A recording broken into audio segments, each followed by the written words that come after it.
بسم اللہ الرحمن الرحیم نحمدہ ونصلی ونسلم علی رسولہ الکریم۔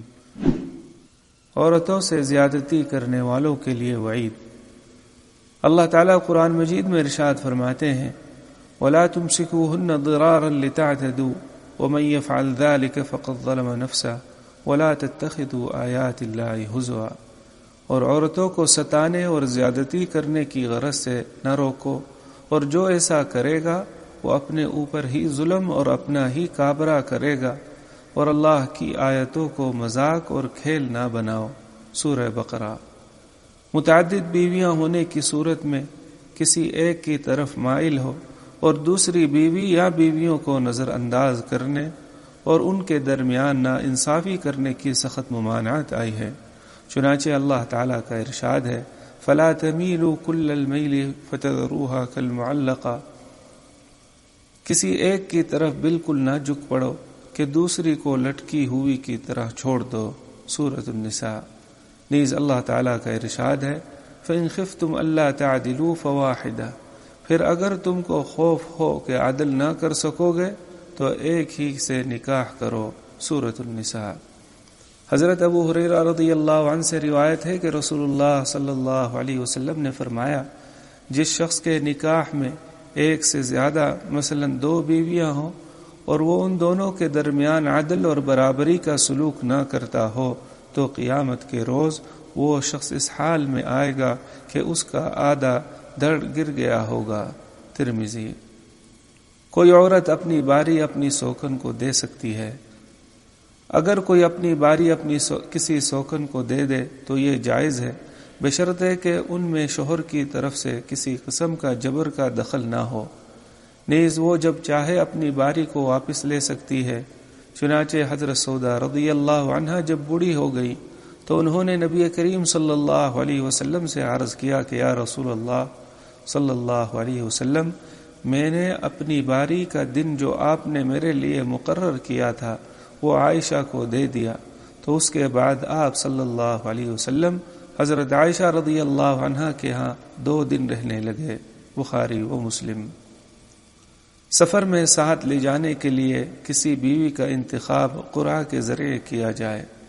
حضرت عائشہ صدیقہ رضی اللہ عنہا فرماتی ہیں کہ رسول اللہ صلی اللہ علیہ وسلم جب سفر کا ارادہ فرماتے تو اپنی بیویوں کے درمیان قرعہ ڈالتے، اب قرعے میں جس کا نام نکل آتا ان کو اپنے ساتھ سفر میں لے جاتے۔ بخاری و مسلم۔ خلاصہ یہ کہ ظاہری برتاؤ اور حسن سلوک کے لحاظ سے کسی بیوی کو کسی پر فوقیت نہیں دینی چاہیے۔ تمام بیویوں کے ساتھ ہر لحاظ سے برابری اور انصاف کا معاملہ کرنا چاہیے، اور ناانصافی کی صورت میں خاوند ظالم ہوگا اور ظلم کی سزا نہایت سخت ہوتی ہے۔ بیوی پر خواہ مخواہ بدگمانی کرنا بھی ظلم ہے۔ جو مرد اپنے بیٹے کی نسبت کا انکار کرے کہ یہ بچہ مجھ سے نہیں اور اپنی بیوی پر تہمت باندھے، اس کو قیامت کے روز اللہ تعالیٰ کا دیدار نصیب نہ ہوگا، اور قیامت کے روز اللہ تعالیٰ اس کو تمام مخلوق کے سامنے رسوا اور ذلیل کریں گے۔ ابو داود، نسائی۔ نیز کمزور علامتوں کی وجہ سے اپنے لڑکے کو اپنا نہ سمجھنا اور بیوی پر بدگمانی کرنا جائز نہیں، اور یہ بھی بیوی کے ساتھ ظلم ہے۔ نبی کریم صلی اللہ علیہ وسلم کے پاس ایک دیہاتی آیا۔ اس کا اپنے بیٹے کے بارے میں یہ خیال تھا کہ یہ رنگ کا کالا ہے اور میرا ہم رنگ نہیں، اس لیے اس کا باپ کوئی اور ہوگا۔ تو آپ صلی اللہ علیہ وسلم نے ان کی فکر کی اصلاح یوں فرمائی کہ تمہارے پاس اونٹ بھی ہیں؟ انہوں نے جواب دیا کہ جی ہاں۔ آپ صلی اللہ علیہ وسلم نے فرمایا کیا رنگ ہے؟ انہوں نے عرض کیا سرخ رنگ ہے۔ آپ صلی اللہ علیہ وسلم نے فرمایا ان میں کوئی خاص تر رنگ کا بھی ہے؟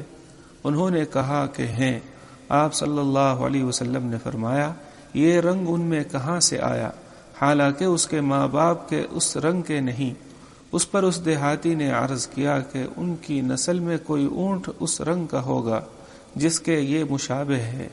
آپ صلی اللہ علیہ وسلم نے جواب میں فرمایا تو شاید اس لڑکے کی اصل دادیوں اور دادوں میں کوئی کالا ہوگا جس کے ہم شکل یہ لڑکا ہے۔ تفصیل کے لیے بخاری و مسلم دیکھیے۔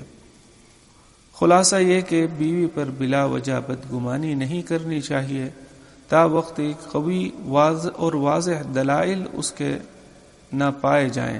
مثلا بیوی سے صحبت تو کی ہی نہیں اور بچہ پیدا ہو گیا تو اس صورت میں کہہ سکتے ہیں کہ یہ بچہ کہاں سے لائی ہو۔ بہرحال مرد کو چاہیے کہ اپنی بیوی پر کسی قسم کا ظلم نہ کرے، نہ اس کی بلا وجہ پٹائی کرے، البتہ جب وہ کھلی نافرمانی پر اتر آئے تو اس صورت میں اس کو جو سزا دی جاتی ہے اس کے کچھ مسائل اور طریقے انشاءاللہ زوجین کے حقوق کے بعد بیان کیے جائیں گے۔ سبحانک اللہم و بحمدک، اشہد ان لا الہ الا انت، استغفرک و اتوب الیک۔